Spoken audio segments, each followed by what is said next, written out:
n'est-ce pas? C'est plus facile, Chine-Afrique. Mais Indie-Afrique, c'est pas du tout connu, et Chine-Afrique encore moins. Donc, vous racontez un peu cette histoire-là, et on va se balader sur ce que j'appelle la nouvelle route de la soie, ou la route de la soie du XXIe siècle. Vous voyez ce que c'est la soie, hein, ça, Made in China. La soie, c'est né en Chine. Et autour de cette... Et c'est né en Chine, c'est pas d'hier, hein, c'est né en Chine il y a 3000 ans peut-être. Et c'était vraiment déjà à l'époque l'obsession de la Chine. Puisque la Chine, c'était 100% de la production de la soie du monde. Et le monde entier voulait de la soie. Vous voyez, c'est pas d'hier que le Made in China est recherché quand même. Mais simplement, le monde change. Et donc, on est au XXIe siècle, n'est-ce pas? Donc, à l'époque de la route de la soie, le monde avait peut-être 10-15 millions d'habitants. Vous imaginez? C'est-à-dire, en gros, l'équivalent de la ville de Kinshasa. Essayez d'imaginer. Le monde avec simplement la population de Kinshasa. Donc vous comprenez bien que quelques siècles après, Kinshasa ayant la totalité de la population mondiale, et pourtant ne représentant qu'une toute petite partie de la population mondiale, quelque chose a changé. Et le pire, si on veut dire le pire, c'est que vers 2030, 2050, c'est normal de regarder, vous aurez quel âge? Vous serez en plein dans la vie active. Kinshasa aura peut-être 40 millions d'habitants, n'est-ce pas? L'équivalent de la totalité de la population française au siècle dernier. Donc je vais refaire un peu ce voyage avec vous je pense que ça va vous montrer d'où est venu ce livre. Je ne suis pas un journaliste, je suis un scientifique, si on veut dire, économiste, sociologue, anthropologue, politologue, les sciences sociales, et j'essaie de comprendre. Je propose en tout cas une vision du monde à venir basée sur ce qui me semble être l'observation de terrain et en même temps l'utilisation de concepts scientifiques, de données statistiques. Et comme je suis un économiste, j'aime bien commencer par ce qui n'est surtout pas économique, c'est-à-dire des proverbes. Je voudrais vous proposer trois grands proverbes qui m'ont marqué dans ce cheminement. Le premier, c'est un proverbe afghan. Parce que l'Afghanistan, vous en parlez, vous en entendez parler parfois, guerre, etc. Mais l'Afghanistan, c'est dans l'histoire un très grand pays. L'Afghanistan, c'est pour ça que personne n'a jamais pu dominer les Afghans.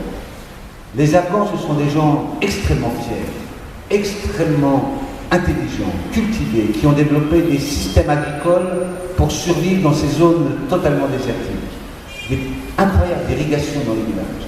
Et puis, ils ont dominé le monde, ce qu'on appelle en gros les Asiatiques du centre, les Mongols.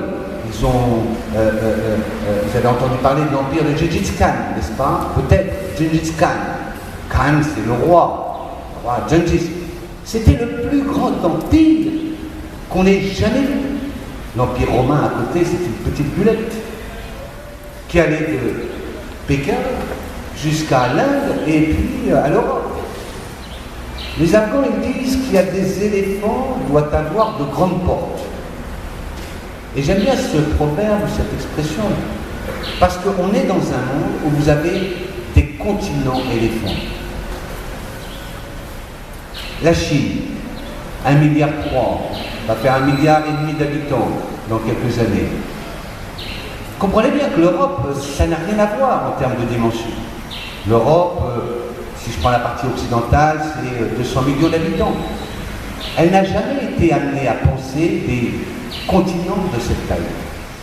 Voilà le premier éléphant, c'est un dragon. Le deuxième, c'est, sur cette route de la soie, c'est l'Inde. Alors quand je dis l'Inde, c'est le monde indien, le sous-continent indien. Aujourd'hui, ce sous-continent, si je rajoute à l'Inde, le Pakistan, le Bangladesh, le Népal, etc., fait déjà autant que la Chine.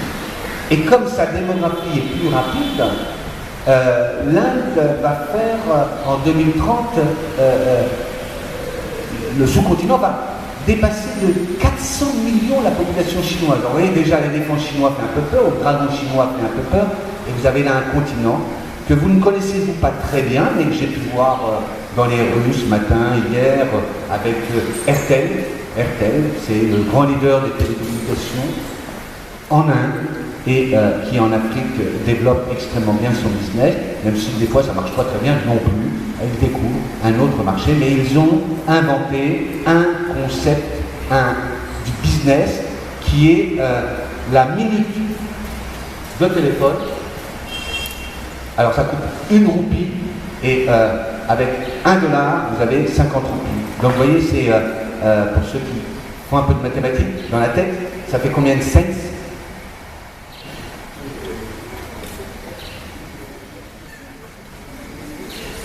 Bégaye. Bah, $1 c'est 100 cents, n'est-ce pas, hein, 100 cents. Et donc on est à 10 cents. Et en francs CFA, ça nous donne quoi? En francs CFA, non, ça compte pas. Bon. Ils ont inventé ce concept.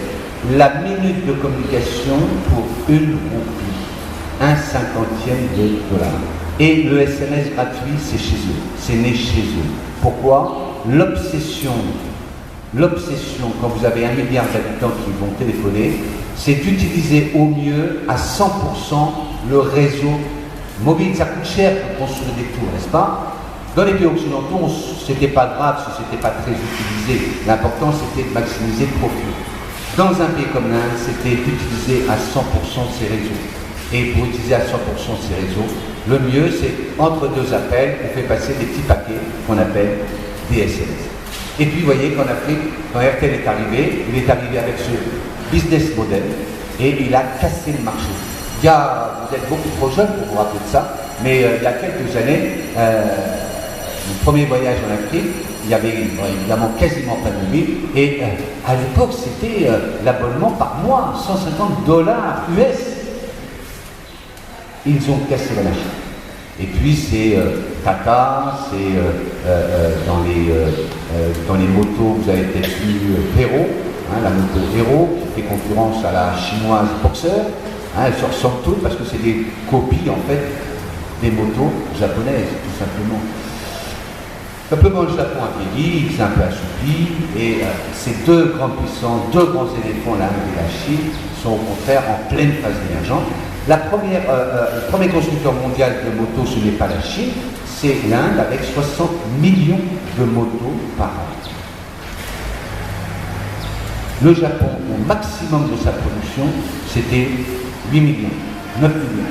Et vous comprenez bien, quand vous fabriquez 60 millions de motos, ben vous avez une expérience qu'on appelle des économies d'échelle qui permettent de produire à bas coût.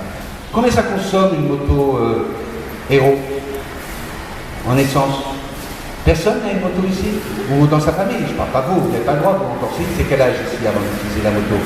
Hein? Non. 10 litres, 5 litres. Les personnes qui pourraient se payer des motos, pourraient rouler avec des motos, vu le prix de l'essence, non?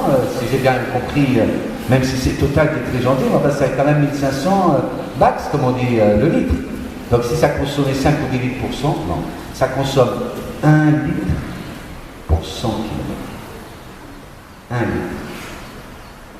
Pourquoi ils ont fait ça? C'est pas parce qu'ils sont plus intelligents. Il n'y a pas d'imbéciles sur Terre. Il y a des cons, c'est pas pareil. C'est-à-dire des gens parfois intelligents, mais qui sont vraiment cons. Et puis, il y en a qui utilisent leur intelligence pour autrui.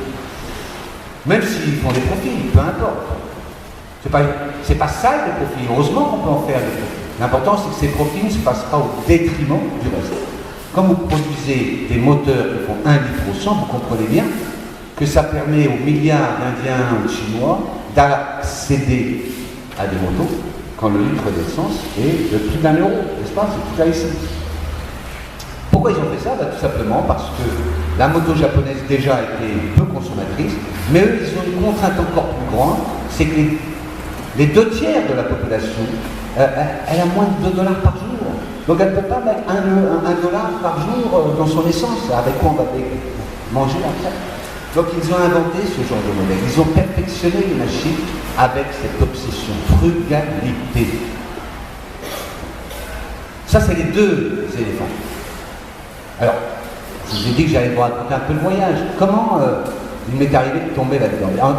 En 1980,